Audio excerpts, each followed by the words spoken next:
Then he has the audacity to say that he's putting his best foot forward. Into another woman's mouth. What? Oh, yeah. It's time to take A Therapeutic Dose, a prescription-strength reality TV podcast that explores the intersection of reality TV and therapy. Possible side effects may include entertainment, strong emotional reactions, and/or laughter. Here are your hosts, Ramona Ramirez and Margie McGee. Hello, everybody, and welcome to A Therapeutic Dose, where we meet at the intersection of reality TV and therapy. I am Margie McGee, and with me, as always, is my dear friend and co-host. Hello, I am Ramona Ramirez. I am happy to be here. Margie, it's great to see you. It's great to see you, too. It is great to see you, Margie. You sound like AI. I'm like, what is going on? What Black Mirror episode is this? I've never watched that show. Oh, God, it's so good, but it's so disturbing. A whole new season has emerged, and I'm still not over season 2, which probably aired, 3 years ago or something now, but it was so chilling. It's like the Twilight Zone in dropped into like a whole new level of like darkness. It's insane. So I'm going to have to pass on that. I made it through the first season of The Bear. I made it through the first episode of the second season of The Bear. I have never even considered watching The Handmaid's Tale. I didn't watch Westworld. And yeah, Black Mirror, you just confirmed my suspicion. And I can't handle trauma. And I do watch Yellow Jackets, and that is traumatic as hell. But I think it's a tonnage issue. You know what I mean? It's like I can't watch all of those things, so I choose like one because I'm too fragile. I just can't take it. Yeah. And Black Mirror, it's like brilliantly written, produced, acted. Like it's an amazing work of art. But I had to bow out of The Handmaid's Tale. I had to bow out of The Bear because it's just like I can only do like a couple of these like once every 6 to 8 months. Because even Severance, like after a while, I would get that queasy feeling where I'm like, I can't go down there again. I can't do it anymore. That show, I tried real hard. I know that it has a loyal following. Like people Jones for that show. Like they snort it. They can't wait for another episode or another season. I want so badly to jump into that zeitgeist, the zeitgeist of Severance. The first episode was just the buzz of fluorescent lighting, endless 70s, late 60s, dreary offices with nothing but avocado green and wood paneling. And I don't know if it's my ADHD. I don't know what it was, but I was like, I cannot visually engross myself. This show is making me, I feel itchy in a real negative way. I can't handle it. It's stressing me out visually. Yeah. It's stressing me out. I mean, it's what, the director wanted to accomplish and they did. But it's like The Bear. It's like that's visually beautiful, but the content is so intense that like I just can't visit everyone's alcoholic household traumas. Yeah. Yes. But yeah, these shows are, they're amazing. It's just, I feel I'm out of it because I know that a new season of The Handmaid's Tale has come out and I'm just like, not right now, guys, not right now. I can't. I mean, Samira Wiley, she quit the cast because she's like, I can't handle the trauma anymore. I can't, it is too difficult for me to have to recover from this. I loved that she made that choice for herself. Me too. And I think it's circumstantial. For me, I can speak for me, it's circumstantial because of world events. There's no relief. I leave the world of these shows and I go right into another world that feels like oppressive and grinding and terrifying. So I'm turning to TV right now for White Lotus. Take me to the fucking fancy resort and let me watch rich people fuck up. God, yes. Yes. I just want to watch relatively inconsequential bullshit go down. A jewelry store robbery, bring it, please. All of it. it is much easier for me to wrap my mind around the fact that it is a fictional television show. Whether or not I can relate to some of the human experiences that are going on and appreciate that to them, I can still turn it off and just marvel at the artistry and the poetry and the visuals. Like, hello, in the very first episode, the cover-up that Lori was wearing, it was like aqua blue or like teal, and it had the photographic palm trees on it. You better believe I Googled that immediately. It is, I believe, it's either $3,000 or $6,000. It's made to order. And I still think about it. I still wonder if there's a world in which I can have a $3,000 to $6,000. Get on the real, baby. See if anyone's Oh, that's a getting great rid of idea. theirs. That's a great idea. I might have already, I'm not sure. But yes, so there are some shows where I can separate myself. And you're right. We are in a real life dystopian nightmare. So I don't want to visit dystopian nightmares in my spare time. Right, for right now. I'm For so right glad now, all of yes, these shows are yes. archived so that when the light shines in again in all of those places where there's darkness right now, I'll be able to go look at those shows and be like, these are great. Great job, Yes, everyone. yes, But yes. right now, I just need Summer House. I need Summer House so bad. So bad. I love it. I Me love too. it so much. I love it so much. I am so glad that my husband enjoys it as much as me. Yeah, I watched this episode we're going to talk about. I watched it twice. 3 times. I watched it 3 times. Holy shit. And I loved it each time I watched it. Yeah, I watched it for fun when it came, the night it came out. I took notes during the day yesterday. And then last night I watched it again for fun with Josh. But yeah. Yeah. I just think it's so fun to watch because all of the girls on this show have like such right reads on every situation. It's so satisfying to watch because the boys are like boys I experienced at that age, and the girls are so evolved. And I'm like, oh my God, this is really fun to watch. Like, because I would think what they say now, but I would say something very different. I would try to understand a little bit more and give them one more chance. And with God. Lexi just rolling her eyes and telling Lindsay, you're wrong. Like, it's just everything about this is so, I don't know. It's like, it's weirdly empowering. Is that a dumb word to use? It's probably too No. big of a word to use, but I felt so positive coming out of this episode. I was like, yes, great. Yes, I did too. It's one of my main, how do I explain it? It's something that I definitely notice on this show more than, oh yeah, this is a different generation. These are millennials, younger And Gen millennials Z. and Gen Zs. Mm-hmm. So their approach to life and conflict, professionally, romantically, it is significantly different than the cast we just left on The Real Housewives of Beverly Hills. By miles. But then there's the Valley, Well, now, which is also yes. the same age group, and they are in need of intensive inpatient treatment. But they're like elder millennials and Gen X-ish. I feel like probably Jax is Gen X, maybe. Ew, I don't want to claim him. Well, But yeah, there's but a hefty amount anyways, of Gen these X that are needs a lot of younger therapy. millennials and Gen Z, and what a remarkable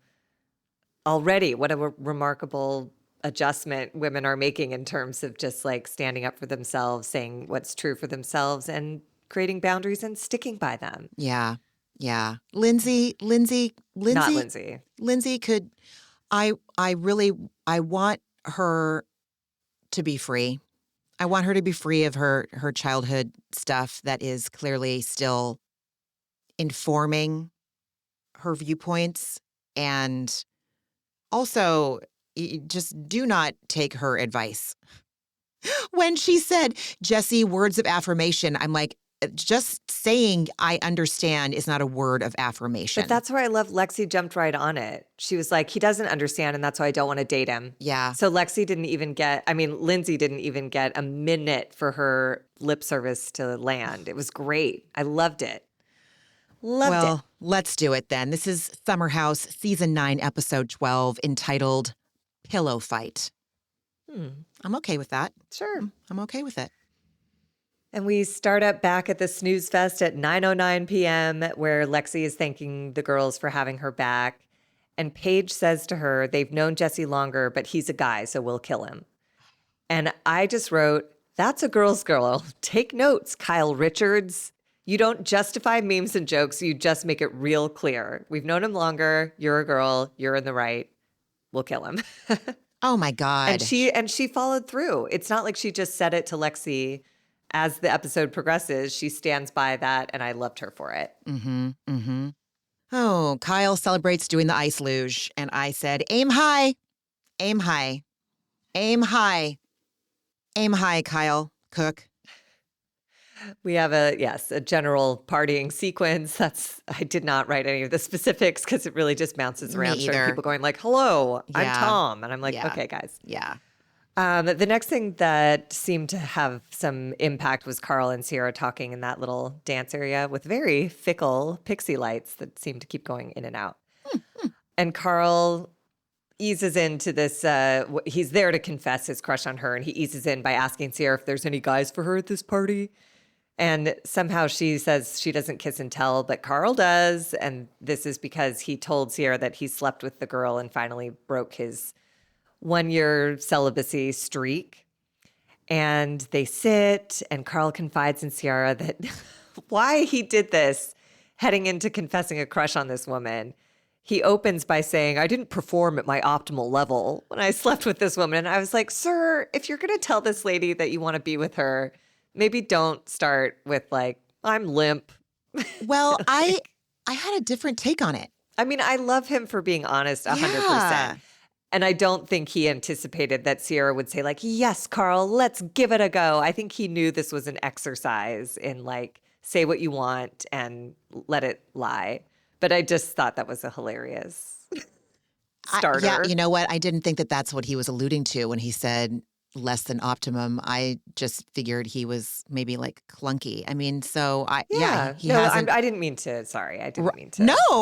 Yeah, I'm not. It was unclear, and that I think was like, Carl, what are you doing? Yeah. This is what I love about Carl Radke is that he doesn't pretend to be too. He's earnest. He's so earnest, and you and I were talking about Ryan Bailey before we started recording and how much we love him. And you referred to him as pure. Mm-hmm. His earnestness is pure, totally. Carl's isn't pure, but it's still earnest. Like it's got some grit to it. You know what I mean? Like he's an addict. He's an addict, and his brother honesty. died on the streets. Yeah, man. Like he's seen some things. He experienced them himself. Exactly. He almost, he was on the path to taking his own self off the planet. Right. The way he was headed. So I love the fact that he's not, even if he does feel like he shared too much or he's too weird or too loserish, he outs himself constantly. He's not shying away from who he is. And it makes me just more and more endeared to him and more supportive of him. Again, I do not want to veer into parasocial bullshit with this Bravo personality. I'm just saying that as someone to watch on my screen once a week, this is why I have a soft spot in my heart for Carl Radke, is because he is not afraid to lay it all out there. Even if it does make him feel itchy in a way, he's okay with that too. And he's doing this stone cold sober. And this, again, is why I love watching these shows, because we met Carl 9 years ago as a drinker and a drugger and a womanizer. And now this earnest man in his fresh out of the Amazon box, still has creases in it, PJ outfit, sitting down with Sierra saying like, I didn't perform at my optimum. Like, I really appreciate him. And everything he said, he eventually just comes out with it after Sierra mentions that, I've been telling the girls I'm kind of done dating white men. And he's like, there goes my chance. But he does it anyway. He sat her there to have this confession, and he does it. He says he has a crush on her. And then he goes on and says what every bachelor on that show needs to learn something specific and personal and really thoughtful. He says, Sierra is a beautiful and incredible person. When she walks in the room, her hotness takes his breath away. And then he says, but you are also incredibly emotionally intelligent. You're obviously very smart. You have good morals and you care about shit that matters. And the fact that you're a nurse speaks so much about who you are deep down. I've always thought you were an amazing person, but I always thought I didn't have a shot. And I was like, print it, sell it. Like that is how you don't like, I watch The Bachelor still from time to time, and it's still 50,000 years later, guys going like, I feel a connection. And when dads are like, what do you like about my daughter? They're like, we really get each other. It's like, no, this is what you say. Something about what they do, what you find appealing about them beyond their beauty. It's like he's saying we have morals that align, and I see in you a depth and an emotional intelligence that speaks to me. Like, and she's able to receive it in a way that she's not grossed out by it because it's just true. It's just a fact. I loved it. She was on Watch What Happens Live. Was it after this episode? I think it was. Yeah, she looked gorgeous. Yes, she looked gorgeous. And then she got the question. They were playing one of the Clubhouse games, and it was like, who's the most eligible person to date? And everyone was expecting her to put down one of her male castmates' names. And she writes Paige. I was like, oh my God, yes. Kyle would never, to your point you raised earlier, Kyle Richards would never, not Kyle Cook. Well, fuck. Kyle Cook probably wouldn't either, dick. I don't like him. Anyway, Sierra seems like a friend you absolutely want on your side. And if she's your friend, you know you have a soft place to land, who's going to just be there for you and champion you. And I love her. She's one of my favorite things about this show. Me too. And I didn't get based on the rest of this episode and that appearance on Watch What Happens Live, it doesn't sound like Sierra was just a hard no. It basically felt like she was so burned by having dated someone on the cast. Plus, he literally just broke up with Lindsay, who remains on the cast. It's like, no, dude, like the timing is not right, which may have made this a safer ask for Carl because like the likelihood that this is a no is 99.99%. But they're wonderful together because they're both honest and sweet and principled and wonderful. And I don't know. I'm weirdly rooting for like 5 to 10 years down the line for them to find their way to each other and be like, here we go. And I believed her when I know, we'll get there. We'll get there. Anyway, yes. Carl presses, and I appreciated him for this. He goes, do you ever look at me and go like, Carl, I wonder. And she's so honest. She says at one point, but after he got engaged to Lindsay, it's basically just too messy to even consider. She doesn't want to step on Lindsay's toes, and she doesn't want to hear opinions from anyone else in the house. And she goes, I basically just need to meet a stranger. And that's fair. Like, she was so burned with everything that happened with West. Everyone does weigh in on everything. And I get it. I get why she wants to distance herself from anything that could end up as an on-camera situation.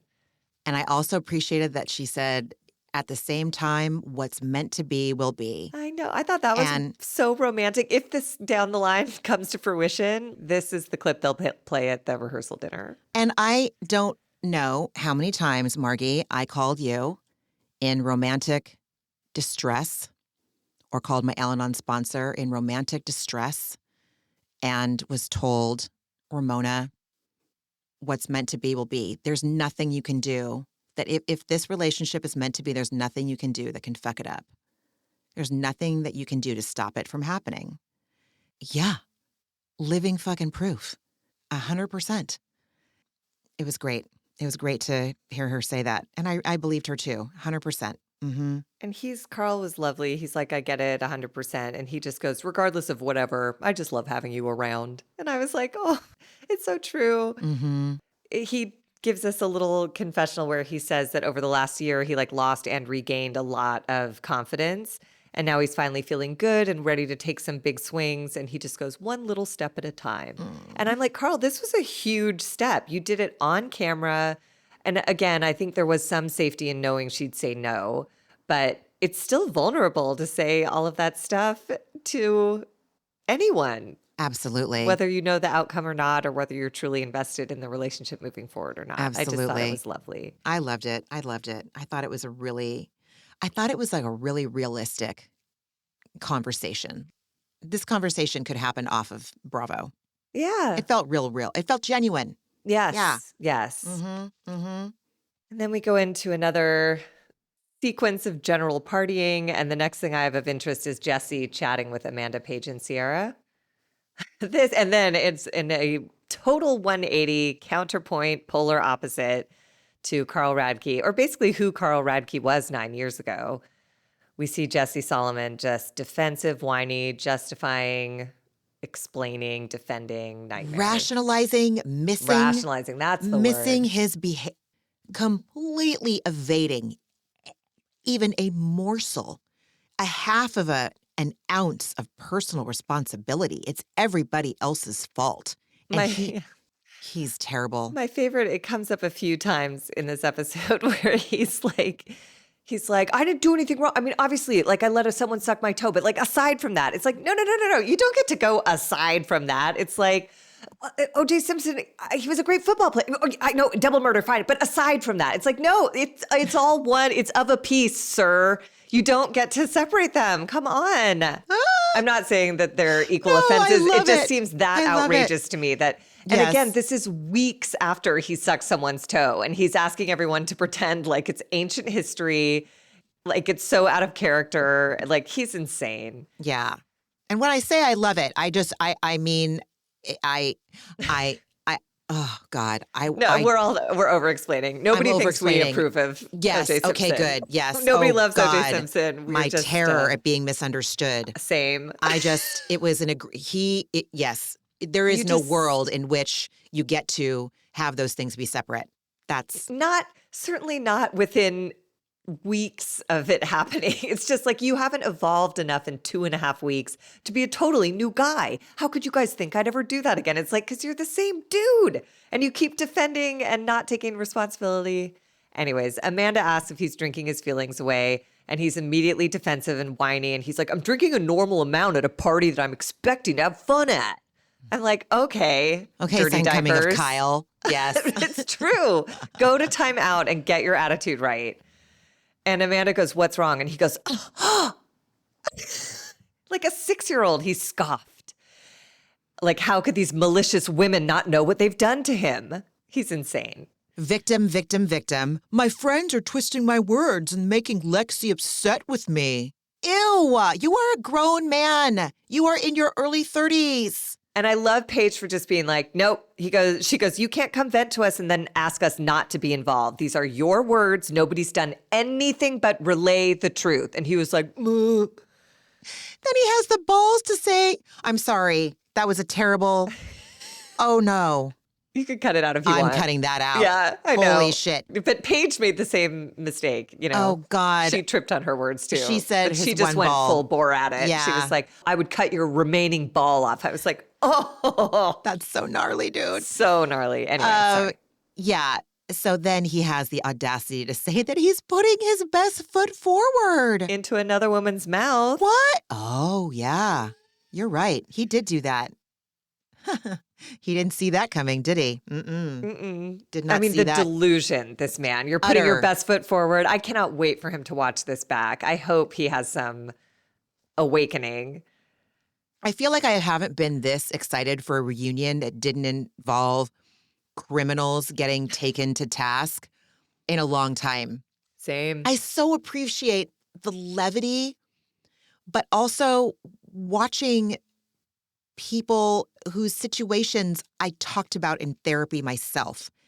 And to watch these young women navigate terrible behavior in such an estimable way, whereas I would have taken those crumbs and been like, you're like, oh, I remember the phone calls where you were like, so-and-so did this. Isn't that great? You're all, I don't know. My point is, I don't remember what I was talking about, but I appreciate the levity, but also the real lifeness. And they're not like ganging up on him. They're just reporting, they're reflecting back to him the truth of the situation. And he cannot receive it. It's amazing to me. He claims that he's not being overly flirtatious and things are being brought from like weeks ago. And it's like, well, you've only been dating for 5 weeks. So like, that's also fair.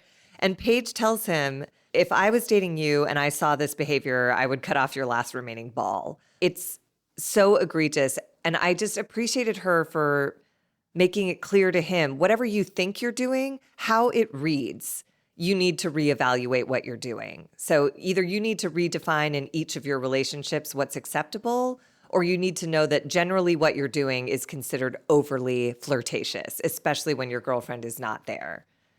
And he doesn't understand it. He says, I don't see it. And then we have the flashback to him all over Sierra in the pool. We see the unseen footage of them. Well, I don't know if we saw, maybe that footage was there, but I didn't remember, of like them dancing in a very sexually He's grinding coded on way. her ass. Yes, thank and you. it not only that, what I found most interesting about that flashback is he's grinding on her ass and everybody is clocking the sexual tension. So there's a difference when I dance with like my gay friends than when I dance with someone where there's chemistry. Right, and exactly. everybody can sense this chemistry, which means 100%. they can sense it, and it's Jesse's responsibility to take his dick out of her butt. So, and he didn't. And I also want to note that when Jesse crashed on top of her in the pool, he wiggled his chest back and forth to feel her boobs. You know what I mean? It's not like he just laid his body on top of her. He did that thing to like get an extra kind of feel from it. Like, he's gross. So anyways. Oh, God. And then the last in that sequence is him asking Sierra if she wants a massage while he's holding her feet in his lap. Sir. And then someone makes the joke, why don't you put her toes in your mouth? Paige, God Yeah. bless. And it's not like you can't feel these things when you're in a relationship. It's just a matter of like taking some deep breaths and don't say the quiet part out loud. Just like take the breath before you throw yourself and like motorboat Sierra's chest with your chest. Take the breath before you like just, it's okay to feel attraction or be tempted. Like, that's all normal. It's just taking it to this level and being like, what? Crazy. So he still felt, sorry, go ahead. No, this is where Paige says that if she saw his behavior with Sierra, she would have killed him. And Jesse says he still can't see it. And then one of the most egregious, offensive, ridiculous, what do the young people say, reaching thing I have heard on this network from someone, again, who isn't a criminal or PK or whatever. You know what I'm saying. He says, I was doing it to make Sierra feel better after her breakup with West. Margie, I audibly said to nobody, what the fuck are you kidding me? Last night, Josh was watching it while and I'm very proud of myself to note this, I was in the bathroom taking off my eye makeup and washing my face before I got horizontal, because I knew once I was horizontal, watching that episode with him, I was not going to get up and wash my face. So as someone with ADHD who hates washing my fucking face and putting on my ablutions at night because it gives me no delivery of dopamine whatsoever, I was proud of myself. So while I'm in there washing my face, I don't know what scene he's on, but I hear him say, what the fuck, dude? Are you fucking kidding me? Like, my grown-ass husband said this out loud. It's that ridiculous. And by the way, this is in answer. Jesse asks, what specifically did I do that was inappropriate when Lexi was not here? And Lindsay, like basically cutting off the question, goes, that basically saying that he would have bagged Sierra if he'd arrived before West last year. And Jesse claims that was a joke to make Sierra feel better. And that is when, I'm sure, that is when Josh was like, what the fuck, dude? And Sierra looked disgusted and immediately calls him on it. She goes, feel better about what? And basically he says, like, the whole situation with West. And she goes, I don't need pity from you to feel better. She goes, you're a fucking weirdo for that statement. Fuck you, actually. And he goes, come back. And she goes, nah, fuck you, Jesse. And I was like, clap. And Clap. Just in the moment, so much clarity. This is what I appreciate. Like, my MO at this age was to take in all the information from the offending person, try to process it, make sense of it, see their point of view. I probably still do this to a great degree. But I really appreciate Sierra's just like certainty and clarity and like, this is all wrong. Everything you're saying is gross and wrong. And you're a fucking weirdo. Bye. Love it. Self-esteem before our very eyes on Bravo. I love it so much. Good. So yeah, I went back in the bedroom and I was like, did you just watch the part where Jesse said that he did it to take care of Sierra? He's like, oh my fucking God, Ramona, what? I was like, I know. It's terrible. Yes. And I loved Paige in that moment too. She was like, oh, you just put your foot in it? Because she knew Jesse was about to get, because Sierra just has no time for this. Certainly not after last year.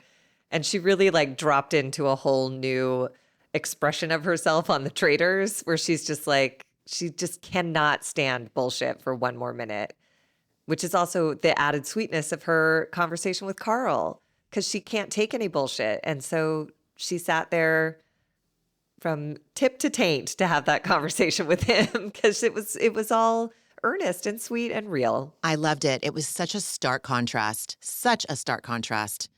Yes. Anyway, explain to me how Schwartz's outfit is sleep related. He's wearing wings and a halo. He is an angel, and I don't know. Is that like a? I don't know. I don't either. Is there an angel of sleep? I guess I was there's just going to ask you the Sandman. same thing. I have no idea. He fucking blew it, dude. He missed the assignment. And is there a sleep sloth?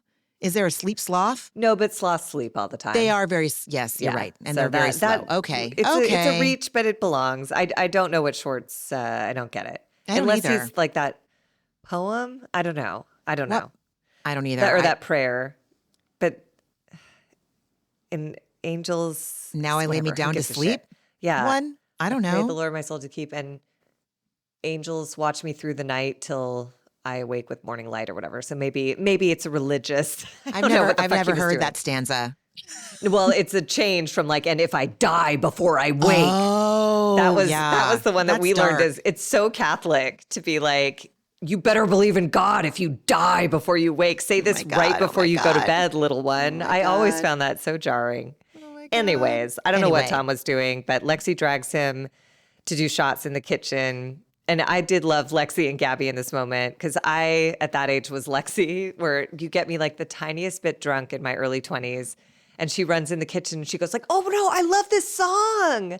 And Gabby goes, here's the thing. You love every song. And like, I was Lexi and every single one of my friends was Gabby. Because you get me in a party situation and I am starting to have like the littlest bit of fun, and it just becomes the most fun all night long. I was really happy Lexi had such a good time and seemed like she was either doing what I had cultivated unhealthily, I might add, to like, I'm going to be unbothered by this dude's behavior at the party that should be legitimately bothering me because it's bothersome. It's egregious. Like Jesse's whole shtick right now is absolutely unacceptable. So she has every reason to be upset. But the fact that she is still seeming to genuinely be having a good time. I think she's done, and she knew it. When Yeah. that idiot last week on the bed said to her, I wish we could leave this conversation on a better note, but I don't want to miss the whole party. I think she was like, What a dick. bye. Yeah, it's just Like, gross. And once again, tonnage. It's like, you don't get to say that after motorboating Sierra with your own chest, sucking a stranger's toe for being in a room for 37 minutes, lying about it, getting caught, blaming Lexi for being psycho. Like, you don't get all of these things in a 5-week span. I think she's just like, I'm done. Yeah. And she asked Tom Schwartz, what is the most polite way to lock someone out of your room? And I was like, yes, good, great. Doing everything right, Lexi. Then I just think it's adorable. Paige, Amanda, and Sierra are so happy. They've married their love of bed rotting with being at a party. And you know what? It's genius. Kudos. Yeah. And they really did their thing. They just got in that bed and debriefed. And it was, Sierra tells them about Carl admitting he has a crush. And the other two veer toward being like shitty and making fun of him. And I loved her because she was like, I really love Carl and I've loved having a friendship with him this year. But she goes, I'm about to jump off a bridge before I date someone else in this house. And I think that's fair for both Carl and Sierra to take a bit of a breather from For sure. dating. I under that roof. I think that once this conversation, I mean, it's still a reality show. Let's be fair. Lindsay's gonna catch wind of this crush that he has. And I don't know what's gonna happen. She's either gonna act like she's going to go scorched earth, or she's going to pretend that it's not a big deal, which is another version of scorched earth. But I don't think it's going to be good. I don't think it's going to be good. Which is just reflects so poorly on Lindsay, because you have a baby. Like, you shouldn't give a shit about Carl. It's like the opposite of love is not hate, it's indifference. And you hate because you think about him. So you lose, dude. You look like a real loser. Yeah, yeah. So Sierra tells them, he said, do you think it could happen? And she said, well, what's meant to be will be. And Paige just assumed, oh, that's your way of letting him down easy. And I loved that she said, no, I really do think he's a great guy, and I love having friendship with him. And Amanda speculates that he's confusing their friendship and Sierra being supportive of him since they met with a romantic connection. And then she says, listen, I'm confused sometimes. I was all, whoa. Whoa.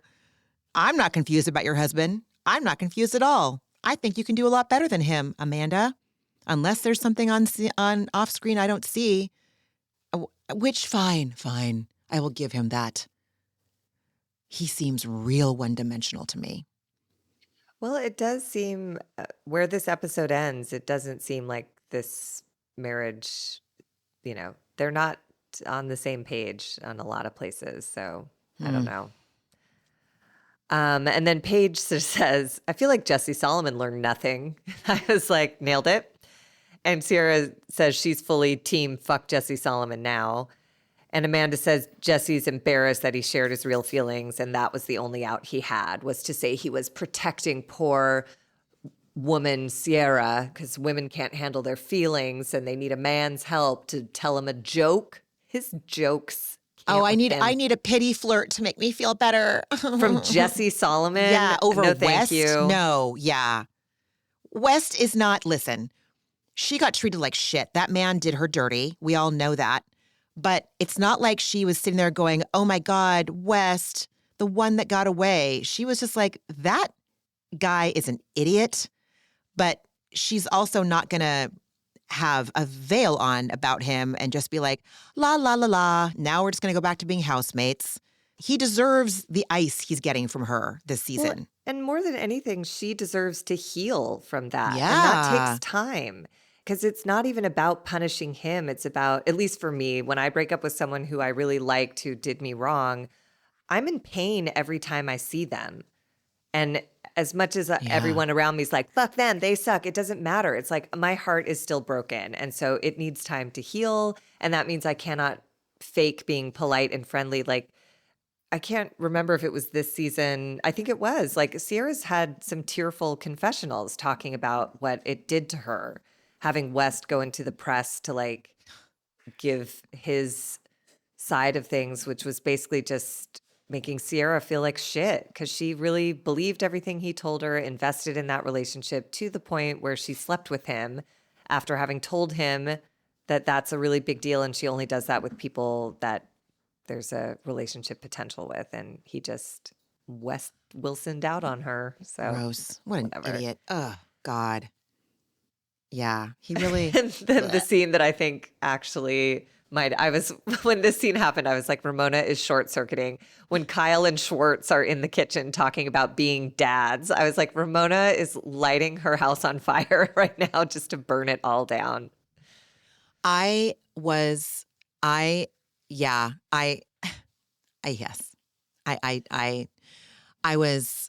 It was surreal. It was I like was a grossed sketch. out. Yeah, it was a sketch. It was absurd. An exercise in, again, this was some Jesse Solomon level delusion and inability to see the truth about yourself and what you're saying and what you're doing. Kyle insists that Schwartz looks great. And he's like, that was the part where I was like, Ramona's going to be losing her mind. I didn't think he looked bad. Well, in this lighting, he looked tan and the white made him look fresh. I have a theory on why. Okay. I have a theory on why he looked alive. He's drunk, and So his body's in stasis now that it's full of alcohol. He's drunk. He's got whatever that click inside of him that switched on the light that he relies on alcohol for. I'm speculating, purely speculating. Obviously, I don't know if that's for for true. The other thing, I don't know. I was looking at his eyes and I was like, oh, is it about the pasta right now? Like, did he pasta himself while he was at this party? Like completely not out of the realm of possibility. So Possibility. It's yeah, a possibility. possibility. Oh, Margie, that was good. So Schwartz says there's a void in his life. And I just like, and that's having kids. And I was like, okay. He does not, well, no, I guess, well, he definitely acts like someone, he's not making a loving choice on how to fill that void, is what I'm saying. Like, there's things he could do, there's choices he could make that could help him get on the road to filling that void with what he wants, but he's relying on old coping mechanisms. And I mean, he's only a couple years out of a divorce from like the only major relationship in his life. Like maybe it's okay, not the best time to lock someone down and start making a family. Like I think he needs to be like this. My first therapist in Los Angeles would tell me this. Like you need to be a whole person before you can really get in a relationship. I don't think Schwartz is whole yet. but he's not From doing anything to get whole. I don't know if that's true because he's a little different than he went straight from the divorce with Katie into his role in Scandival. And he's finally, like he said, and this is the first time in 3 years that he's felt like normal. And he is dating younger and he's partying a lot, but like that's not abnormal for people coming out of a long-term marriage, you know? So I wonder, like he would have to in the next year or so make some active decisions to do shit differently. Or maybe he'll be one of those people who accidentally get someone pregnant and is like, yay, great. All right, now is the time. I'll be a dad now. I don't know. Guess I just meant like, has he gone to therapy or sought out some sort of modality, some sort of To heal a little way bit. to heal, or maybe change what's not working? Something's still working for him. True. Very true. And that's what I mean. I don't blame him. And, I had so many therapists tell me that too, especially my Al-Anon sponsor at the time, like, Mona, you got to love yourself. You got to love yourself. And I don't know that I buy into that 100% anymore. Like I knew where she was coming from. I know what it means when they tell you to be whole. But I also think that can include having all of your scared feelings that include not being confident or second guessing yourself or comparing yourself. It's just do that stuff without judging yourself so harshly, Yeah. I mean, I think in my case, my therapist was concerned because I went to her very young and a whole people pleaser. And I was Mhm. like, why aren't my relationships working? And she's like, because you're going in presenting as someone who you're not. So Got once it. you get to like the 18-month mark and they see who you really are, they're shocked because that's not at all who you said you were. And you're disappointed because you express a need that you'd been hiding the whole time and you're sad that they don't want to meet it. But you didn't tell them that you're a person who has needs. So you're attracting people who like people who don't have needs. So for me to be whole, it was just about being like visible, like in all of my, not that any of it has to be healed or resolved, but I just have to be like, here's the whole me first and upfront, as opposed to like, here's a version of me I know you'll like. Then I'll hook you. Then I'll try to make you not be able to live without me. And then I'll ask for what I want. And then you'll go like, you'll be Jesse Solomon and be like, what? Yeah. No. Oh, I understand that completely. Thank you. Yeah. That makes perfect sense. I can see that. I can see that. I remember reading, oh God. See, I have judgment. I just noticed some judgment. I just noticed some judgment coming up about a book I did called Calling in the One, which I would definitely not recommend to anybody. Okay, listen, check it out maybe if you want. I'm just saying that I would not recommend it.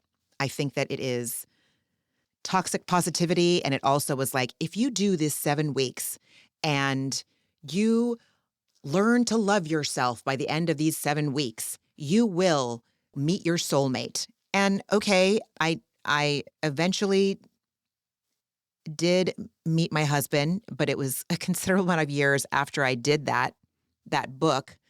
But it still had that underlying message that there is going to be something wrong with you if by the end of this 7 week of assignments, you still have residual feelings of insecurity or second guessing yourself or something, or you haven't met your soulmate.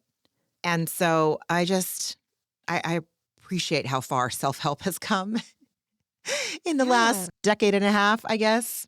But it's all just like, I don't think any of that stuff, or at least I try to tell myself, like none of those things were wasted time. Like you can't know until you do it, like when I moved to New York, I did that book called Conversations with God, and I did it with Mhm. like a couple people, and like it didn't do what it promised, but I don't consider it a waste of time because I was like trying something. It wasn't self-destructive, and it I was hear like you. I learned what worked for me and what doesn't. And the reason I tried it is because it had worked for someone else. So I was like, I'll do what you did. And it didn't have the same result. And that's where that 12-step thing of take what you like and leave the Yeah, rest. yeah. It's funny because the author of Calling in the One did get divorced, and she was the one that came out and said Gwyneth Paltrow got the term conscious uncoupling from me Uh-huh. because when she announced her divorce with her, because that was what this author was, her whole shtick, her whole thing was her Calling in the One book. And then she was getting a divorce and she wanted everyone to know, like, listen, we're getting a divorce, but it wasn't a wash and we are consciously uncoupling. So that was a whole thing when Yeah.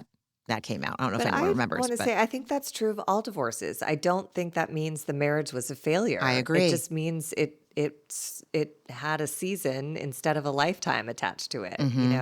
Mm-hmm. Because for most, if not all, of my divorced friends, like something really valuable came out of it. A Absolutely. career or some kids or like something that the world could not be without. Right. So, The person that they were really meant to be with. That yeah, really, yeah. Oh, something. agreed. 100%. Yes. So here's what I noticed. Here's where Kyle really shit the bed. Here's where Kyle had a real missed opportunity. Here's where Kyle shows who he is. So Schwartz says to him, I feel like I have a real void in my life, and that is having kids. It's a big thing to drop on someone, especially when I'm not out here thinking that they text each other every day, like, hey, buddy, how's it going? Like, if one of my friends came to me and said, I feel like I have a void in my life, and that's having children, I would really hold that for them with a lot of regard and care. Ooh, almost started tearing up. Kyle says that he thought of people in their 40s without kids as selfish dicks. That's what he does with that information. Dude makes it about himself. I'm 42, never saw myself without kids, and just completely blows over what Schwartz said. And yes, I want to be fully transparent and 110% honest. I do look for reasons to reinforce my negative opinion of Kyle. I don't have to go very deep to do that, but I want to be honest. That's what I did. That's what I do. I mean, and then they applaud themselves as, they're 42 now, but they're going to be great dads, even though they're going to be old dads. I But Again, like, I don't know what it's like in LA right now because I didn't have kids when I was in LA, but the Bay Area dads are like, it's rarer for me to meet a Bay Area dad that is on the younger side. it's only accidental dads who are in their 20s out here. And most dads are Al Pacino and they're 81 years old and still having children with a young woman. So Oh my God. Oh my God. it's, they'll be fine or they won't have kids and that'll also be fine. And they'll see. But I feel for them. Like I understand the desire for a family Absolutely. and the not knowing if that will break your way. But then it's just hard to take them seriously in like a sloth costume, Well, yeah. And also drunk, so well, drunk. and saying that they're going to be great dads. Give me some evidence that they're going to be great dads. Give me some evidence. You know what? I have no right to say that. They I'm might be. sorry. That's the thing. It's like some people really, when they have kids, it does like turn something new on in them. Is it And going to turn other, Kyle Cook off from drinking so much that he comes in and wakes Amanda at 4:00 and wakes up Amanda at 4:00 in I the morning? couldn't say. I have no idea. But I don't know. I mean, that's like Yeah, you're right. You're he right. did say, at the end he says, and I don't know if it's true or not, but I'm inclined to believe him. He says that 90% of the reason he started Loverboy was to build a Yeah. financial foundation to launch a family from. And he's starting to, they've been married for 3 years, and now he's starting to feel like what's happening. Because the reality is, like, if he starts over, it'll be a couple years before he can have a kid, unless he does a Lindsay and breaks up with Amanda and 6 months later gets some other girl pregnant. But anyways, we move on to Paige watching her kitten on the camera in her apartment, and it was very cute. Then everyone eats late night McDonald's that Paige ordered with Kyle's credit card, and I loved her for that. Hilarious. And then Lexi is in her room calling her sister to report on Jesse's behavior, telling, Jesse told Lexi earlier in the day that he loves her. And then has since found out that he's told everyone else he's seeing yellow flags. And I love Gross. Lexi's sister. She just goes, he's fucking shit. And I was like, brava. Yeah. Yeah, he is. And then Gabby in her little lamb outfit comes in, her sheep outfit, and Lexi cries to her. And I thought this was really interesting. Gabby goes, is it about Lexi? Is it about Jesse? And Lexi just goes, I just feel so annoyed. And I was like, that's what it is. She's not heartbroken. She's not betrayed. This is just fucking annoying. It's so annoying. It's so annoying to yeah. have to plead your case. And she feels like this entire house has been biased because They of what have, and Jesse Jesse has. knew Yes. that they would believe him The audience was biased. 100%. I mean, there were, little comments, like posts, individual posts about Lexi being unhinged in the Bravo Or at subs. the very least, like a ditz. We just wrote her off as like a young ditz. Yeah. Who's And again, like, yeah. the editors do have some But it was culpability good in for this probably. storytelling But, oh, for us to 100%. You're go right. on this ride. You're right. You're right. I know for me, like the panic and the fear that comes from not being understood or not having my side of the street explained. Whoo, yeah, I would cry from annoyance. Yeah, because Lexi feels like everyone has been hesitant to befriend her because Jesse has painted her as psycho. And meanwhile, throughout this episode, we really learn that Lexi has been politely hiding the truth, which is she doesn't want to be boyfriend girlfriend with Jesse. She's not there yet. He's come on really strong to her. It's kind of creepy, the lengths that he's gone to omit her side of the story and just put this incomplete, non-representative version of the reality out there. I don't Coping like mechanism. He cannot stomach being afraid or vulnerable for even 10 fucking seconds. He can't do it. He does not have that ability. Well, hopefully he learns, because I hope keep so. reminding myself he's new to this. So he had a 5-year thing that took precedence. He had to like get his health right. And now you are a survivor and you still have to grow up. This feels like one of those moments where I hope he takes this opportunity to actually grow up. But not before the guys watch Zootopia outside on the trampoline. Someone gives Lexi the heads up that they're doing that, and Lexi just goes, I hope you guys enjoy that, and shuffles off to her room. Yeah, because And it sounds Jesse, ridiculous. like, sighs all heavy. Still, like, he can't imagine what's bothering this woman. He's insane. He would drive me crazy. And then everyone goes to sleep, and West sleeps on the trampoline until he gets caught in a 4 a.m. East Hampton Deluge. downpour. Yeah. Then everyone wakes up, and I don't really have anything until Lexi is packing, talking about being emotionally exhausted. The only thing amidst these little conversations is when Schwartz went into Paige and Sierra's room and says he's leaving and says, thank you for the good time. And then he's like, he gets real pitiful. Like, you guys need to cherish this.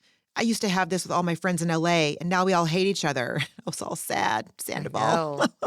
So true. And then Paige says, as long as Amanda doesn't cheat on Kyle, they'll all be okay. But that gave me a chill. I was like, oh God, is this one of those things that it's like a fucking premonition? Because Amanda's really coming into her own now.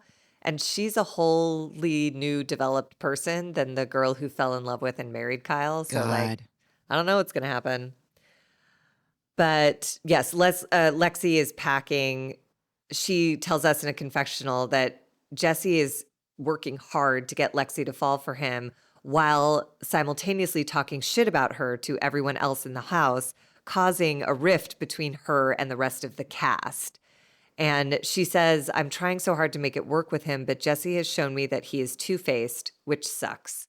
And I just love the simplicity of that. It's not like, so we have to work on it or blah, blah. It's just like, he's two-faced. That sucks. It's over. It's just really clean and simple, and I appreciate her for that. And then we're in the kitchen with Jesse and Amanda and Lindsay. They're all making breakfast. And Jesse is an idiot and asks, does anybody know why Sierra's so mad at me? Are you fucking joking? The misogyny, just using the woman to rub your chest on hers so you can feel good and then devalue her by saying you were just trying to make her feel better and then blame her for not riding your dick anymore. Like, what do you mean? You don't know why Sierra's mad at you? Go away.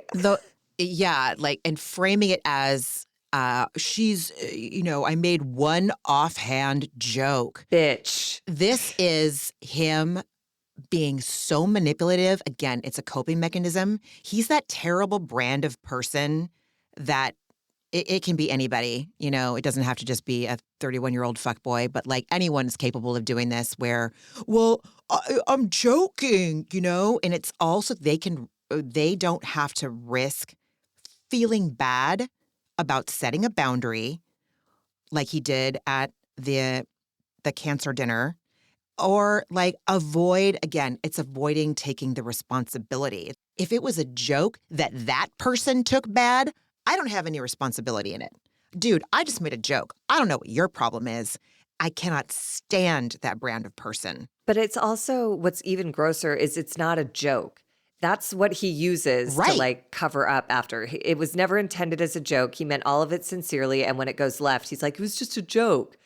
And then he says, is our friendship really so weak? She can't handle me making one offhand joke. And Amanda, again, right on top of it, just goes, your coping mechanism of jokes in serious conversations does nothing to help. It was not the right time for jokes. And it just shuts him down because it's like, that's the truth. Like, just stop fighting everything. Be culpable. Be human. It's okay to make a mistake. It's gross to continually try to justify and, your word, rationalize it. It's so unpleasant for everyone. It's so unattractive. It's so repellent. It's just like, ew. It's pathetic. Yeah, it's pathetic.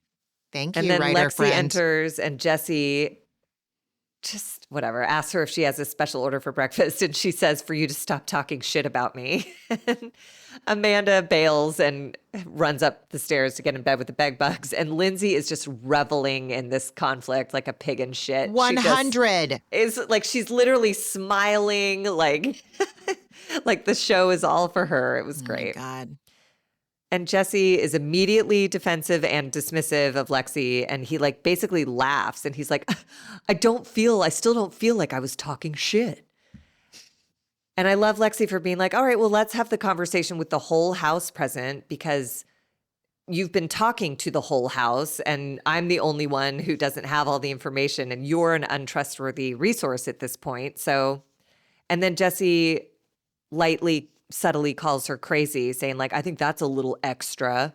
It's like, is it? You know what I think is a little extra? Getting your toe sacked for 37 minutes. Like, you don't get to say that. You forfeited your right. If you really want this girl back, then you do whatever the fuck she asks of you till you regain her trust.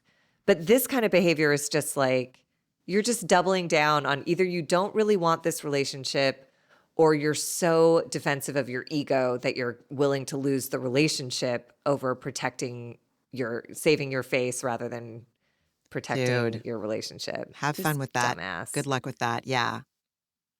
And Lexi just calls it out and she goes, I'm the only one being hurt and the only drama she's experienced this summer is because of Jesse.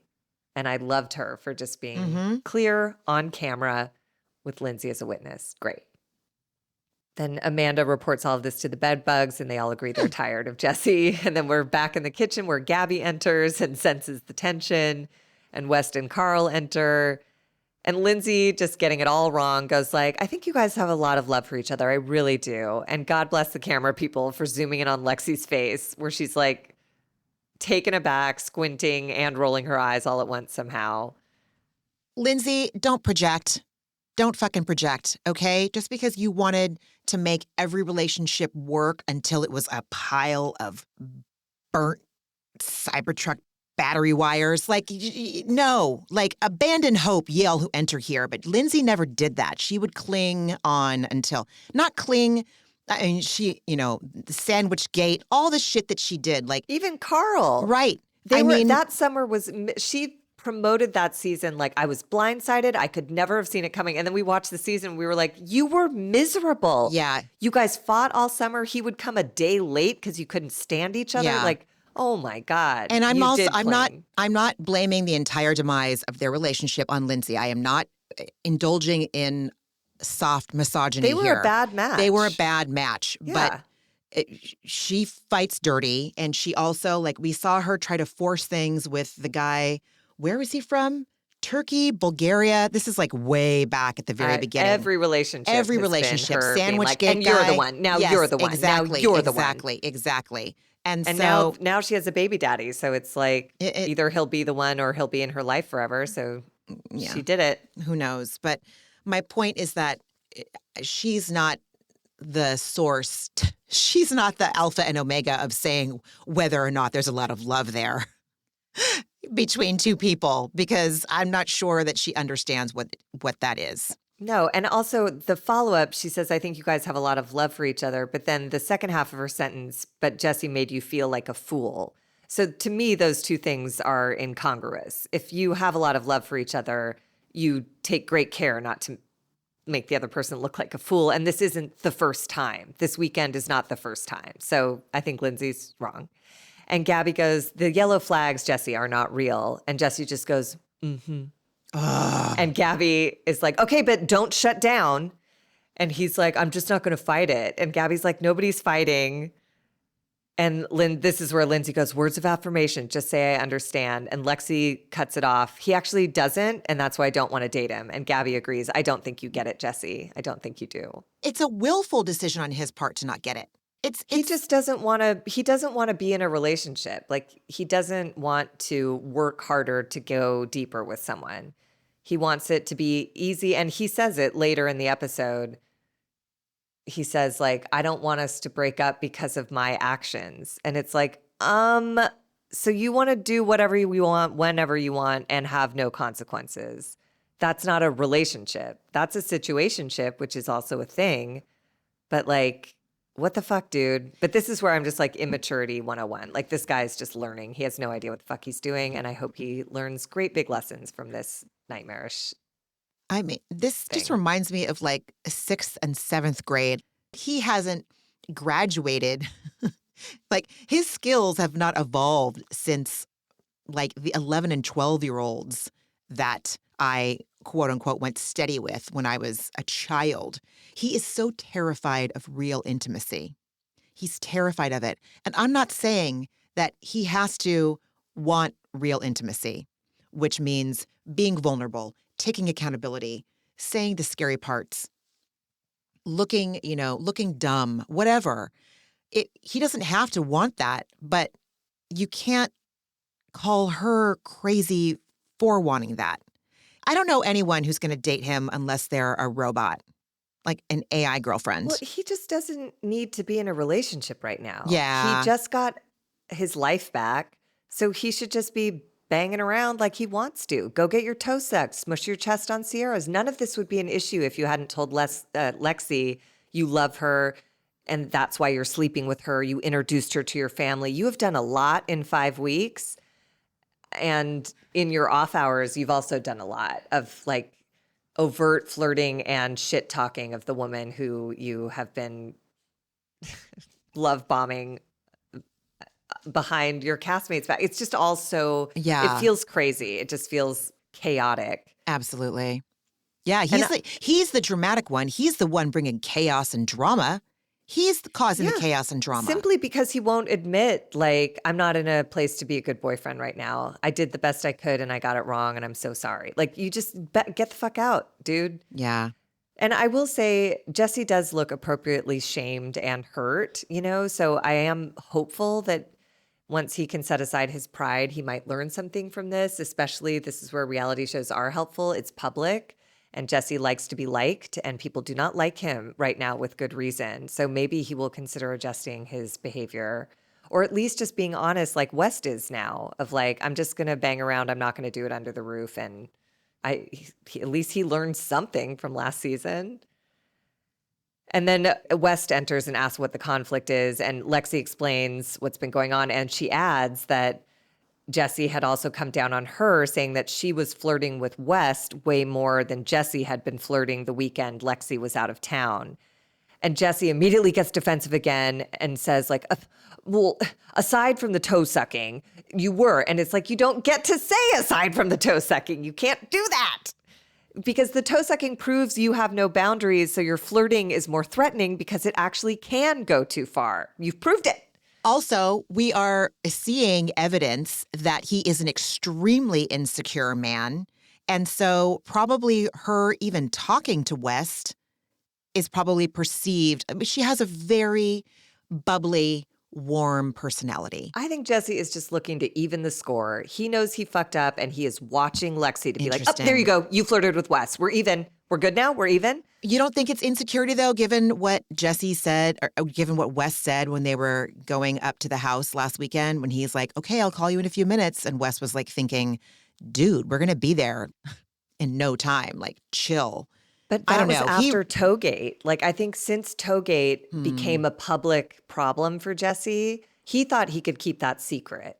He didn't tell it. He didn't tell anyone. Imral told people, and then the girls told Lexi. Jesse never was forthcoming about that. So you think it's just damage control, not insecurity? 100%. I think he's trying to paint Lexi like we both did it. We both did it.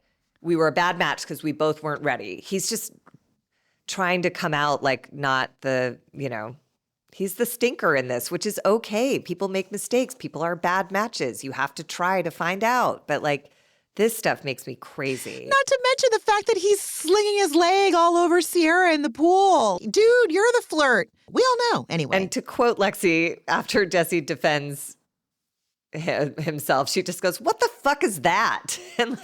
And West even is annoyed. He's like, and I believe West. He's like, I am certain my relationship with Lexi is platonic. And he just goes, don't bring me into this fuckface. Like, West just got out of the public ire. And I think Jesse banked on this season being the golden boy. And I think he's really struggling coming to terms with being seen for who he is as a whole person, which is imperfect. But the more he denies his imperfections, the grosser he is and the harder he is to like. And then Lexi admits that she's the one who's been sugarcoating why they aren't boyfriend and girlfriend yet. And basically she says it's because of his fat ass red flags, and she's done. She says, take the exclusive and shove it out the window. I'm done. And this is when Kyle says to Lexi and Gabby, pipe down a little. He puts his hands up and makes that gesture that made me want to reach the TV and punch him in the throat. Don't say pipe down a little just because two women are talking. They weren't yelling. They were passionate. And yeah, pipe down a little when you come into the bedroom at 3 o'clock in the morning. You go, in your fucking pathetic, pitiful voice, I love you. I love you. Pipe down a little when you come in and turn your stupid midlife crisis DJ kit on and wake up your housemates. You pipe down. But also pipe down a little when you get emotional, Kyle, and when you scream summer should be fun, and when you're crying in the driveway for the 400th time, and when you're calling your wife a bitch and storming around the backyard. You pipe down a little. Did anyone say pipe down to you and pulled their hands up with that like, whoa, whoa, easy, psycho? God, it made me crazy. I mean, over the years, when Paige does it, he doesn't like that very much. Nobody can stand women having feelings or expressing them in an energized fashion. These men just cannot take it. And I don't know if it's because they're hungover or if it's all the time, but it's a real plague on that summer house, except Dude. Carl. Carl's the exception. Then we are with Jesse and West in their room, and Jesse goes, that was brutality. God. And Wes goes, are you okay? And I thought this was a pretty loaded question that Jesse failed to answer properly. West asked, do you agree with what she's saying or no? And Jesse goes, no. Clearly all the flags I was seeing were right. I was like, geez, she's making me look bad and like I'm two-faced and a bad person. She's making you look bad? You went into a room where a threesome was taking place and stayed for 37 minutes. Like, she didn't do anything, dude.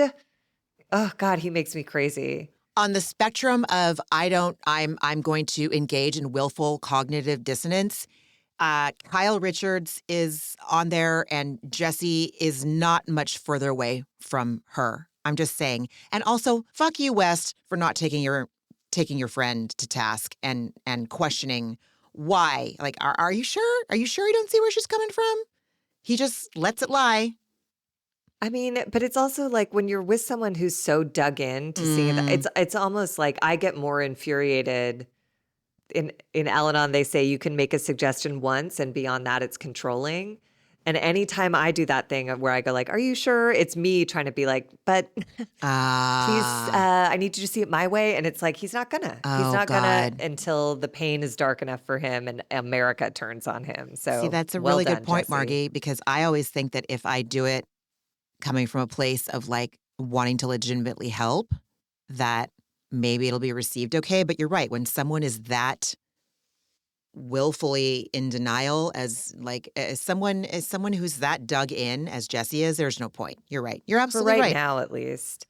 And this was so, I mean, Jesse's just like, oh, he's just getting it all wrong.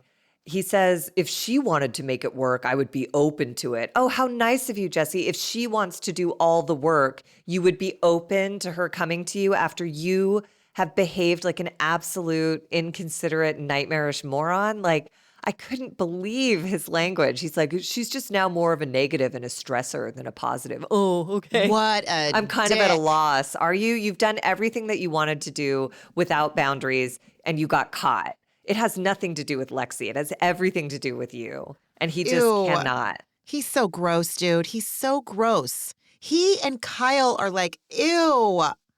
Ew. And Not Kyle Richards. Well, her too, but Kyle Cook. But you know what? Yeah, all the Kyles. But this, by the way, is where I think maybe West was coming from. Because like West gives him a hug and then West goes, well, the good old breakup after 5 weeks. So it's almost not worth pressing. Like, are you sure you don't see where she's coming from? Totally. They've known each other for 10 days total. You're it's right. like, this is dumb. You're right. You're right. You're right. You're right. So everybody leaves. And then we're back in the city and Lindsay goes to the OB with Danielle and they hear the baby's heartbeat, which is always magical and mystical. And like, I'm never not amazed that that is a thing that happens. I could never tell what the doctor was pointing out. I could tell when he was like more closer to being fully baked, but she'd always be like, see, and this is and I was all, no, I have no idea. Nope, not one clue what you're seeing. Not one clue what you're pointing out. I feel like it's like a Rorschach test, like, because she was like, she's facing us. And I was like, oh, and I was like desperately looking for like, what am I looking for? Is it a close-up face? Is it the whole body? Like, I don't know. I missed it. But I'm happy for Lindsay that her pregnancy is going well and great. But I don't care about Danielle and I don't care. I don't need the fingering jokes. I was like, this is fine. It's filler. I know. But if you might have more to say on that since you're a mom and went No, through all this stuff. I don't at all. I just, when Lindsay got emotional, I loved it. But I also, I'm so scared for Lindsay that she's going to be bewildered when she The can't. attention turns to the child. And Well, off of that her. too. That's interesting. I didn't think about that. I worry about that. But I thought about like she's putting a lot of pressure on this baby to heal her trauma, her childhood wounds. And that is, I think that I definitely experienced healing when I became a mom. I still do. I appreciate it. But it also kicked up a lot of dust. And I've gone to therapy consistently since I left my family of origin. You know what I mean? Family of origin, that sounds like I don't talk to them anymore. Like I left my like I moved out. Jesus Christ. I don't have to be all dramatic about it. So I'd gone to a lot of therapy before I became a mom, and Lindsay doesn't behave in a way that would lend me to believe that she has. And I'm not saying that she has to go to a ton, but just like she doesn't act like she's still Lindsay's. Do you know what I mean? Like she still shows the same kind of behavior that she's showed us since season 1. That's all I'm saying. I apologize for being so long-winded about this. So No. if I had dust getting kicked up, I imagine that I'm projecting that she might too. And also, she's not going to be able to fill that hole with her baby, I don't think. I can't say. I'm not her. I don't know. I suspect. I have a feeling that she will not be able to. Am I missing something? Am I being heartless? No, I just mostly worry about I think Lindsay needs all the attention on her, and I don't think that has been addressed at all. So when the baby arrives, I wonder if it will just become a prop for SpawnCon. Like Lindsay needs to be the focus. And when a baby comes on the scene, they literally need to be the focus in order to survive. And I think she might have a real problem with that competition, especially because it's a girl. Like, I'm worried, I'll be honest. I think she's really enjoying being pregnant. Like, even when she came into that scene when Lexi was on the phone with her sister, Lindsay came in and made like a half a comment about Lexi's situation that was like, the baby's kicking, feel it. And it's like, ugh. Yeah. It's all about you. It's Yeah. always all about you. And even that confessional when she was weeping, I didn't believe it. I was like, you're doing this because you're being a mom and this is what moms do on Lifetime. And it's like, I half believe it just because the whole thing is, again, a mystical miracle. It makes no sense how this could happen over and know. over again, that a whole individualized human being grows in a belly and arrives and becomes an adult. Like it's wild to me, but we'll see with that Yeah, Lindsay. I think she'll just turn it into a Bravo TV show, and I worry. Yeah. I really think that I think she's not going to find what she is looking for. Yeah. I am not saying that she doesn't have that thing in her that makes her like really want to be a mom. It feels like there's more to it though. It feels like it's a lot to do with Her whole life has been checklist. her childhood, Yeah. And her She just mom keeps- left her when she was, 2 or 3? Yeah. And that's a big fucking deal. That doesn't leave Huge. you. That doesn't leave you Yeah. regardless of how many hours you go to therapy in whatever way. In whatever ways you choose to heal yourself, like that is never going to go away. No, that is like eternal grief. Exactly. And that is what I'm trying to say. Oh God, I'm doing my best. This is just how my brain works. I couldn't get there immediately, but I did. Thank you for helping me. But yeah, I feel like she's looking for that healing in this transition, in this new role she's going to be taking on, in this new relationship. And I don't know what's going to happen. I'm projecting 100%. Let me be clear. Okay, I'm done. We can move on. Well, we move on to Jesse moping into Lexi's apartment and saying, like, it just shocked me when you were so angry and making me out to be some monster. And Lexi, I love her, is like, in what way? He's like, you were saying I was being strategic and manipulative. And she's like, well, that's what it seemed like. And then he goes, okay, shutting down again. And she is clearly annoyed and done at this point. She goes, you seem upset. And he's like, well, I don't know if you'll be able to trust me. And her eyes just widen like, of course not. Like, where have you been, you dumbass?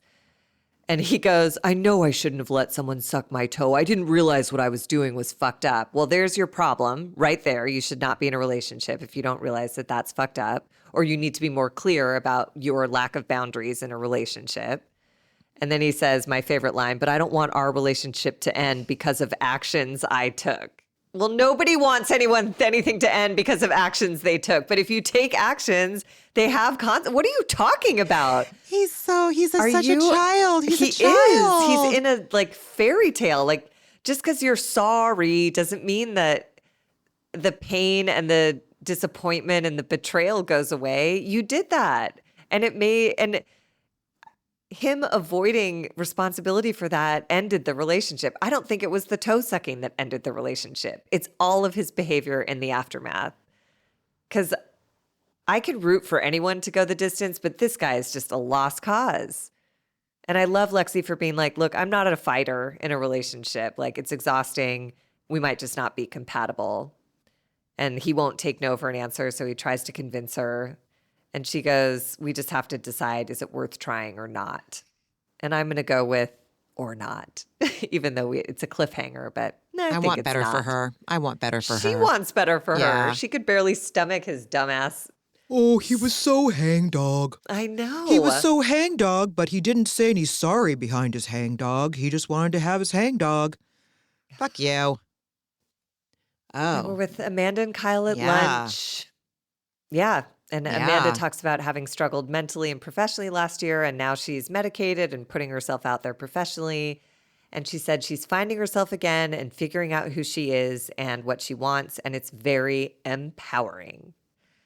To the point where Kyle reports he's testing his fertility, and Amanda asks with the most hope and energy I've ever heard in her voice, say, is there a chance you are infertile? Because it wouldn't be the end of the world. And Kyle looks shocked. And she says she's not sure she's compelled to take care of another being when she's just now figuring out how to take care of herself. And I thought that was like, this is someone who is going to therapy and it is working. It's a long road and it takes a long time, but Amanda is proof. Another person like Carl, if you watch from season 1 to this episode, it's a whole new person who's evolved in the way people should evolve. We do grow up if we take care to choose to. And Amanda's choosing to, and I think it's really fucking cool. Yeah. And this is a stark contrast. This is a really uncomfortable conversation. This is a big thing. They got married thinking that they wanted the same thing. She had experiences that led her to question that. That's a big thing. And she's sharing this big thing that is going to be received in a big way. And it is, and it was. Take note, Jessie. This is what a real relationship looks like. And she said, she's like, I don't feel good about feeling this way. She said, I need to make sure I'm okay. And that may mean not having a child. And that's where I was like, well, then the future of this marriage is unclear right now, which is fine. But because Kyle has a confessional where he's gravely concerned, even though it's such a flip-flop from last year, because last year Amanda wanted to move to New Jersey and get pregnant. And Kyle was like, no, I don't want to leave the city. I can't imagine that life. And now in his confessional, he's like, we've been married 3 years. 90% of why I created Loverboy was to create a financial foundation for a family. My dad is 81. Life will be incomplete if there's not something more than what's in his life right now, meaning kids. They're in pretty different places right now. I don't know. I wonder if he's just he seems like such a by the book person and meet the deadline person and like, okay, so you grow up, you go to college, he was probably in a frat, and then you do this and you start your business and you make your money and then you have your kids and your yada yada. It's like, it doesn't have to, there are other ways. And so it's like, does he really want this or is this just what he thinks he's supposed to have? And I don't know, like his dad being 81, I know that there are some parents that are like, oh my God, when am I going to get grandkids? When am I going to get grandkids? It feels like having a child for your parents or having them be part of the consideration. Am I missing something that is not necessarily like No, a it feels good but reason? But I don't know. I mean, I don't know.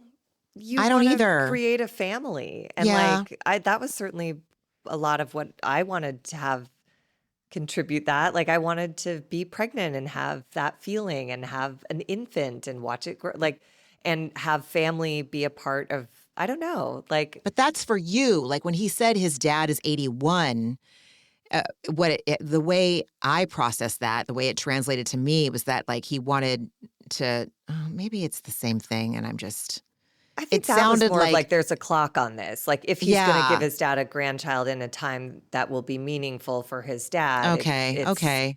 if Amanda doesn't get pregnant today, it feels like it's less certain that his dad will be available to be a Mm-hmm, grandparent. And mm-hmm. that's hard. That's sad if that's something you'd envisioned for yourself. I see. I see. I can see that. I can see that. Okay. Okay. Again, I look for reasons to pick this man apart because I find him No, it's repugnant. fair. But I also feel like I don't think people have to stop their lives in order to look ready to have a child. Like you got to keep living because if you don't, even if you want to have a child and they start trying, there's no guarantee they'll have one, or Right. certainly not right away. You have to have a big, full life that you love with or without a child. And then when the child comes, I think you make adjustments because you want to. And, Yeah. So he's but I don't welcome think to people keep. should stop and just like nest before there's a kid there. It's almost sadder and I get it. I scarier. get it. I get it. So he's okay. Fine. Kyle, go DJ to your heart's content every goddamn weekend. Well, Stay and out till 4, whatever. his DJing gave Amanda the space to become who she is now, That's a good point. He stopped blaming her for being depressed and went and did his own thing, which gave her time and space to figure out who she is and take little steps toward her dreams. And weirdly, I think they're both individually in mentally stable places. And now I don't know if that means the marriage will continue to be viable or if they'll find their way to some compromises. I don't know. I don't either, but I do not see them breaking up at all. She married him. But she was depressed and she's only 30. Like, I thought she was older than that. No? didn't she just turn 30 last summer? God. Oh my God. These babies, they're such babies. Yeah. Interesting. She's so close with Paige, who's going through this on her own of like, having a life of your own is really fulfilling and exciting when you're young and energized, and your whole life doesn't come with that kind of youth and energy. Like there's a reason to capitalize on it if you want to then. So, because Amanda's got a decade at least before she has to start getting concerned about pregnancy, fertility stuff. The internet says Amanda is 34. Oh, what? She'll be 34. Her birthday is a few days after mine. She was born on July 24th, 1991. Oh my so she's God. 33. I swear to God, the pandemic just practically collapsed 30, all time and space. Yeah. I literally thought it was last year that she had her 30th birthday, but that must have been during the pandemic. Yikes. Well, don't rely on me for dates and times. Yeah. But I do wonder if she and Paige are in a similar moment in time where they're like, I didn't realize I could be something more than a wife and a mom. And now that these opportunities are coming through, I don't want to set them aside for a Craig or a Kyle. Mm-hmm. Mm-hmm. But we'll see. Yeah, we'll see. We'll see. It was a good episode. It was a really was. good episode. was Frustrating at great. times, but very good. Yes. What else did you watch this week, friend? I did not watch a lot this week. I watched, you know what I did watch is I watched Love on the Spectrum. It was recommended to me by a bunch of people and it was wonderful. I loved it. And then I watched Atlanta and I don't think I watched anything else. I know Love Hotel came out and I didn't watch it. Did you watch it? Yes, What else I did you did. watch? You tell me. I watched Righteous Gemstones. It was the penultimate episode. This season Yeah. has been like every single freaking word that is uttered from that entire cast's mouth is a morsel of pure comedic gold. Yeah. And I am so sad to say goodbye to this show. And I think I want to do a rewatch before Sunday, but that would take a lot of time. I don't know if I'll have time to do it, but everybody is so brilliant. So freaking, chef's kiss. The playoffs went wah. I know. Yeah, That's it's okay. It's okay. We'll be back next year better than ever with a center. For anyone who doesn't know, the Lakers More did gelled. not win the Yes, the series in a Lakers very decided way. Was eliminated it was a in the bummer. first round. Like nobody saw that coming. Nobody. And it was like 3-1, right? Yeah, yeah. Or 4-1. Mm-hmm. That was They a bummer. lost in game 5. Ooh. Anyway, that was rough. And then, yes, Love Hotel, which I loved it. You did? Shannon has not changed at all. Absolutely not. No changed at all. There have been rumblings, again, in the Bravo subreddit, which I can't recommend highly enough. Bravo Real Housewives. I'm just saying, like, if you have some time and don't want to look at the hellscape of the news headlines, like the real news, It's a good time. My point is that people think that Ashley is still dating Josh. Ashley from Potomac is still dating the guy Josh. She saw That that looks we like saw her Jack date. Harlow. Yes. Uh-huh. So when she's going on the dates, it's like, can I take her seriously? But then can we take any of these goddamn dating shows seriously? Absolutely not. If we haven't learned from The Bachelor, Love is Blind, it's my problem if I haven't learned from those shows. My point is, I love Giselle Bryant. Oh my God, who else is on it? Why am I forgetting? Countess. Oh, the Luann. Countess. Oh yeah, Just she's four women who need a paycheck. she's great that's on all it. I Yes, see you're in that absolutely cast, right. which is why I was not You're right. drawn to watch it right away. Yeah, Because I was you're like, these right. women are showing up to get paid, and God bless them, and I hope it's good TV. Shannon's already wildly insecure, and the scenes from next week, it's really great. It is Okay, a I'm glad to great know that. Bravo fluffy gift. I'm 100% on board. And then again, I'm moving through Yellow Jackets. I did have to scale back. It is too gnarly of a show to watch. So I'm taking a break from Yellow Jackets. Anyway, Good. and what was your antidepressant this week, friend? My antidepressant was, I think what it was is I had a business thing come up on Monday. I got an email from some executive and it absolutely panicked me. All of these years in 12 Steps Rooms trained me. The panic came over me in a huge wave. And then I called a friend in a program and I called a friend in the business to get advice. And I combined their advice and I responded to this email. And it was good news, the email, by the way, which shows you how fucked up I am. No. The email came in. No, well, I'm just saying, like a random good news email came in out of the blue and I panicked. That's hilarious to me. But at least I know like how to move through that in a meaningful way. And both people I spoke to, one of them answered right away. And we only talked for 3 minutes because he's super practical. And he was like, say this, this, and this. And I was like, great. And then the other person called and had a longer conversation with me. He is a bigger picture person. He's the industry person. But he was like, Margie, like, what are you doing? Like, why does this panic you? Like, by the end of this month, let's have this, this, and this in place so you're not in this position ever again. And he's like, I'm going to call you and Catholic shame you into getting this done. And like, I think I'm just really appreciative of support. Like, I tend to still, unless it's a moment of total panic, I consider myself, my first thought is that I'm a burden and this will be annoying to someone.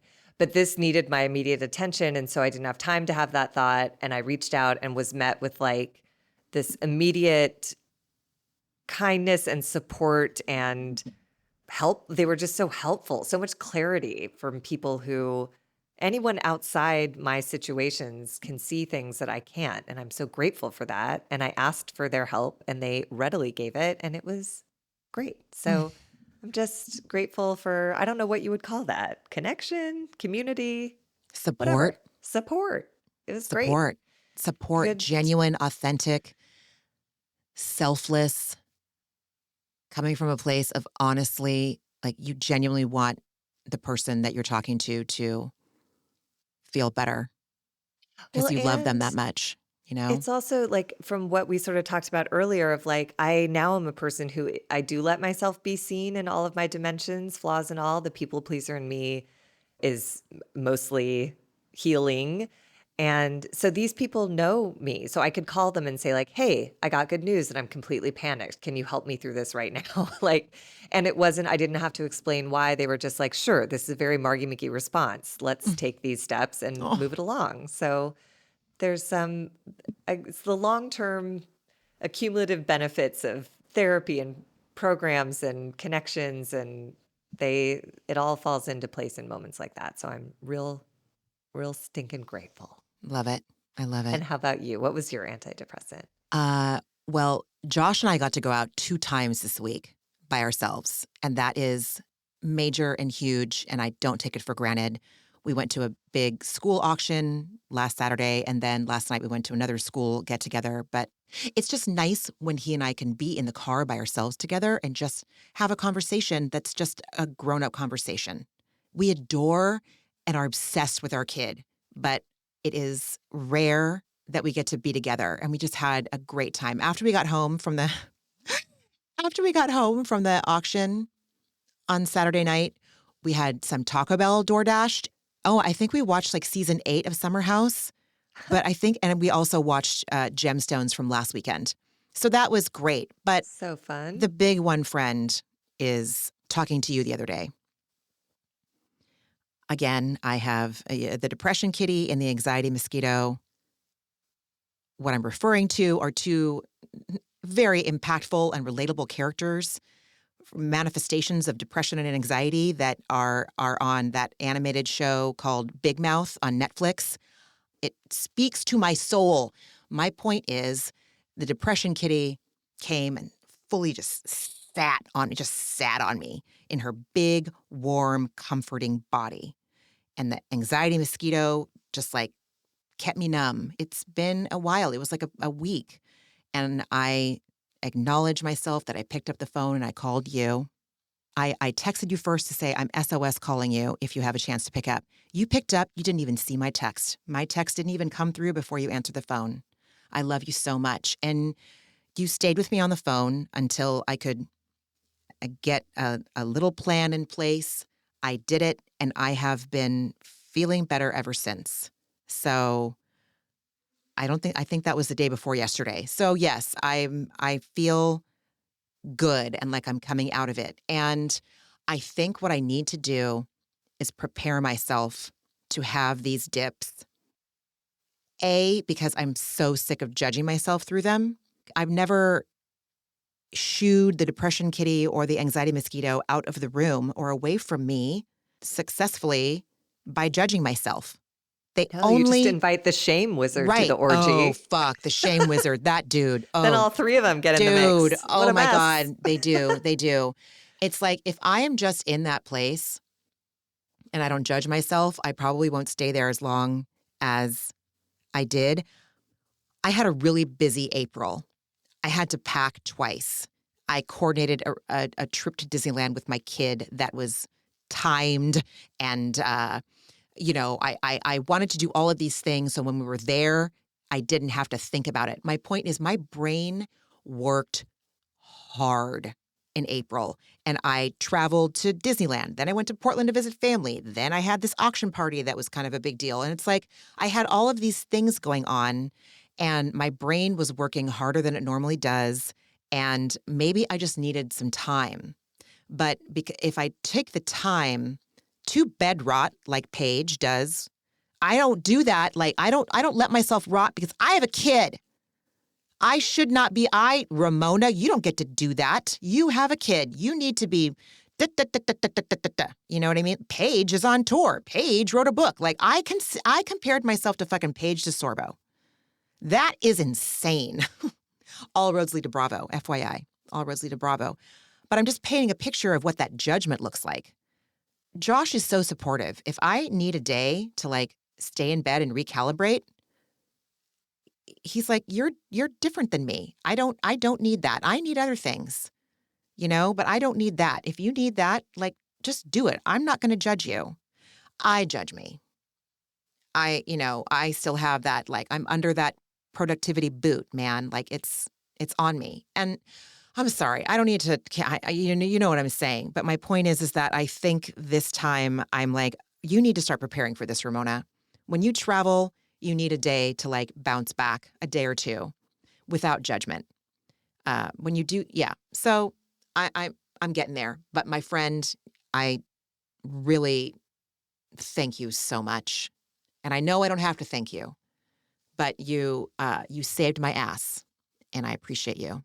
And you mine a million times over. Like it's so nice Happy to to. have that. Yeah, Mhm. same. It's just nice to have that knowing that It's like, worth it, Jesse Solomon. It's worth it. Yeah.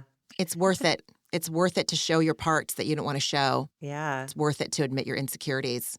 I didn't mean to interrupt you. I'm sorry. No, I didn't. I had nothing else to say. It's Okay. just, I'm with you. I think there's so much, there's like a lot of freedom in what Carl and Sierra expressed to each other, like being Yes. fully known and received by someone. Then there's no confusion when you're in a moment of indecision or crisis that you'll be accepted when you reach for that hand. Yeah.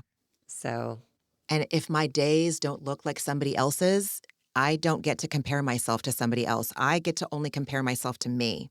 It's so And hard. it is It's so hard. It's so the hard. hardest assignment. Especially when I see people being the way I wish I could be. I wish I could meal plan. I wish I could go to the store without feeling like it's a life or death situation to try to pick out food to feed my family. I wish I didn't shit my fucking pants every time I got to pack a suitcase. I do. I can only compare myself to me. Mm-hmm. But when I see other people that seemingly have it together in a way that I don't, I forget that their skill set may not include something that to me is not a big deal and it doesn't stress me out. And that doesn't make them better than me or me better than them. I'm just fucking me, dude. I'm just me.